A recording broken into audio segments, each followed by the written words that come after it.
You know, in my day, the men were men, and sometimes so were the women.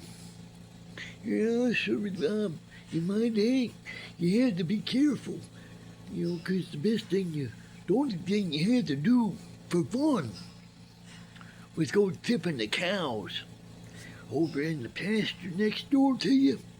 But you had to watch out because sometimes they come back tipping you. When you slept, you see, and it'd be an awful mess. Yeah, but you know, when you always looked at the cops, the police, they were always vigilant, ever ready to jump into action. And you knew it because you always seen them asleep behind the wheel in the patrol car behind the billboard. Yes, sir. You youngsters today, you don't have it made. You see, back when I was young, I was knee high to a grasshopper. We go walking to school barefooted in the pouring rain 15 miles uphill.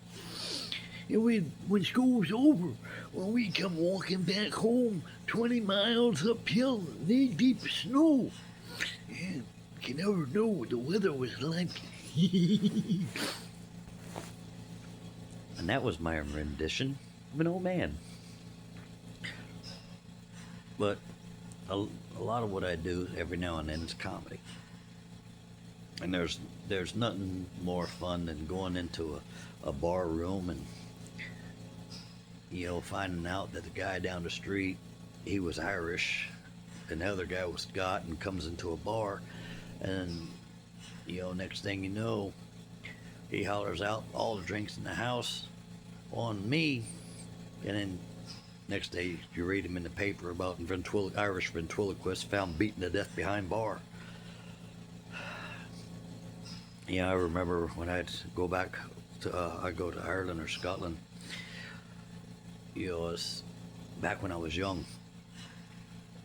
The town drunk also brought all the booze to all the bars down up in there, and I rolled with them one day, and I was half asleep. And next thing you know, we hit a big old bump, almost knocked me off the cart. He stopped and says, "Oh, I knew I hit him. I knew I hit him." And I said, "What?" He said, "Just be patient right here." Ran over to one house, knocked on the door, and lady answered. He said, "Ma'am, do you want a big giant dog with a white collar that's black?" Lady said, "No." He said, "All right." So he went over to the other house, knocked on the door. Guy answered. He said, "Do you want a big black dog with a white collar?" Guy says, "No." Gets back in the wagon, starts moving on. I said, "Well, what happened?" He said, "I knew I ran over that priest." Thank you.